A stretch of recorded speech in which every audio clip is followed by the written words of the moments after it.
kembali lagi di my YouTube channel dengan Momoy kembali dari Jerman. Oke, di video kali ini teman-teman, di video sebelumnya aku pernah membahas ya mengenai pengalaman menikah sama bule ya. Apa yang dirasakan setelah menikah sama bule. Oke, ini kita bahas mengenai sisi positif, bukan sisi positif ya, sisi enaknya menikah sama bule gitu ya. Oke, simak videonya sampai habis. Jadi kalian tahu informasinya dari aku ya, berdasarkan pengalaman yang aku rasakan gitu ya. Terima kasih banyak yang sudah menonton video aku. Jika kalian suka silakan di like, dan yang baru join silakan di subscribe. Terima kasih, selamat menonton.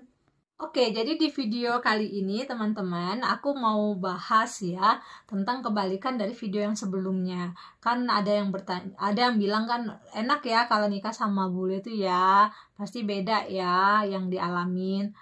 Ada enaknya, pasti ada nggak enaknya. Ya nggak mungkin dalam hidup itu ada, dalam rumah tangga ya terutama, ada enaknya terus nggak ada sisi nggak enaknya, pasti nggak gitu kan gitu. Nah, sisi nggak enaknya ada di video aku yang sebelumnya. Di video ini aku membahas sisi enaknya menikah sama bule ya. Oke, jadi bule itu menurut aku ya, mereka itu tipikal yang romantis ya. Mereka itu kalian tahu lah ya dengan kata romantis ya. Mereka itu kalau mereka lagi romantis gitu ya, mereka tuh memperlakukan kita tuh bak ratu sejagat gitu ya. Kalau mereka lagi datang romantisnya gitu ya. Terus yang kedua, mereka ini sangat menghargai suara kita, sangat menghargai suara pasangannya gitu. Contoh kasus ya, Hani, kamu mau pergi ke danau nggak di weekend nanti gitu. Kalau misalnya kita nggak mau ya, mereka tuh akan ngikutin kita gitu. Mereka akan ngedenger suara kita. Alasannya misalnya hujan, aku malas buka payung, aduh enggak deh panas, aduh enggak.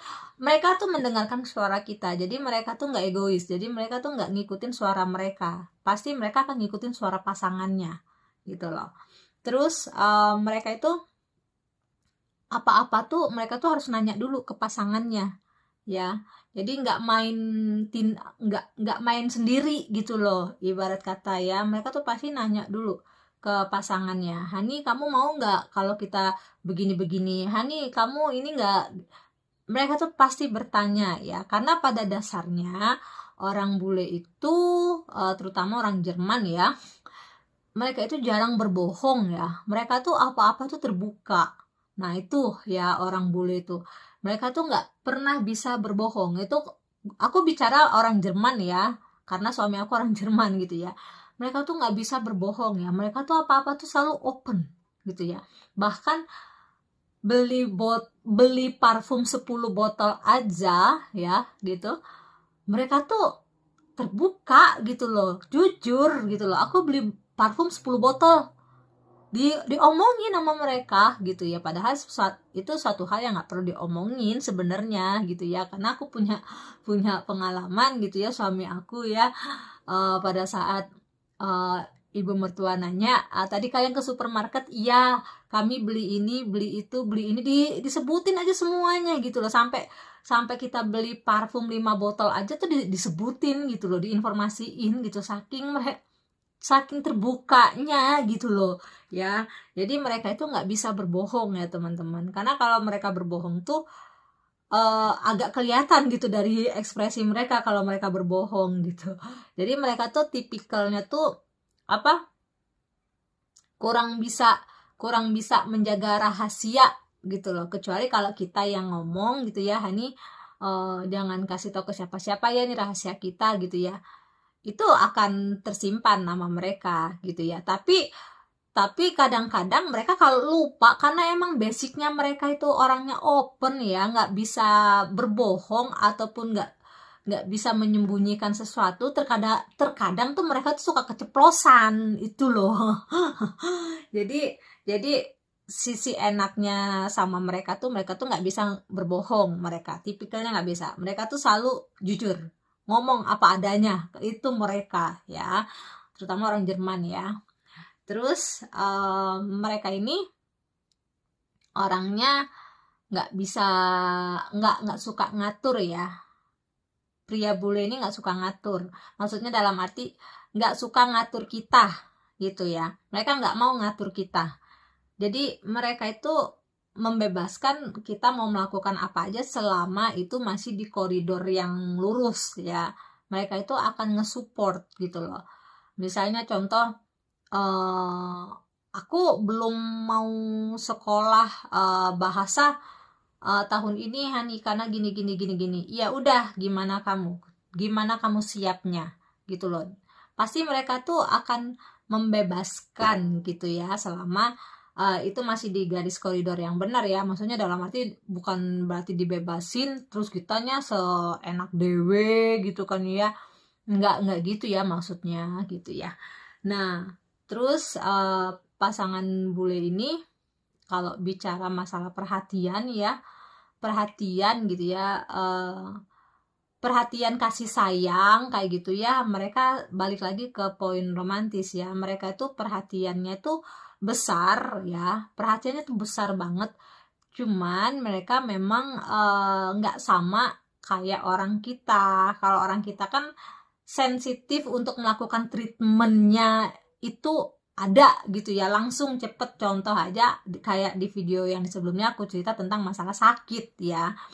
Mereka itu perhatian, memang perhatian, tapi perhatiannya itu beda dengan apa yang kita mau gitu loh, apa yang kita pernah kita dapetin di Indonesia dengan orang Indonesia gitu loh. Perhatiannya tuh berbeda gitu, versinya mereka sama versinya kita tuh beda gitu loh ya.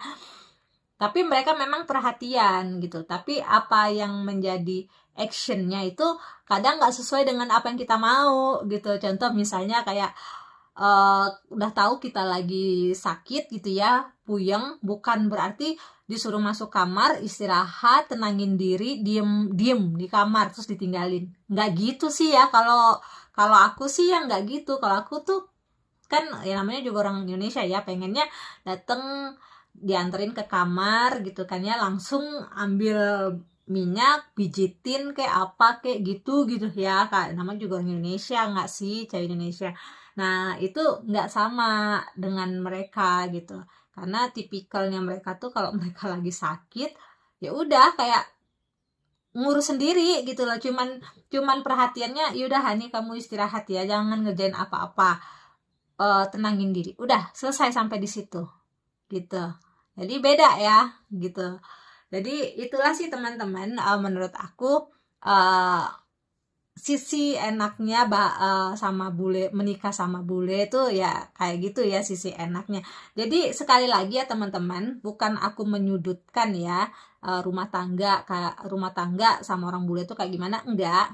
Tapi aku menggambarkan di dalam rumah tangga ya, mau nikah sama bule atau enggak, sebenarnya ada sisi negatifnya, pasti ada sisi positifnya ya nggak setiap waktu kita happy, bener kan ya, pasti ada di balik happy itu, pasti kita ada juga ngerasain kesel, ada juga ngerasain marah, dongkol atau apa gitu ya. Namanya juga berpasangan di dalam rumah tangga, pasti ada sisi nggak enaknya di balik sisi happy gitu ya gitu. Jadi bukan berarti aku menjelaskan ini rumah tangga aku atau rumah tangga yang menikah sama bule itu nggak enak gitu ya, bukan. Dalam rumah tangga pasti sama, ada sisi happy-nya, pasti ada sisi nggak enaknya, karena sekali lagi budaya ya, karena kultur kita dan kultur mereka itu kan berbeda gitu ya.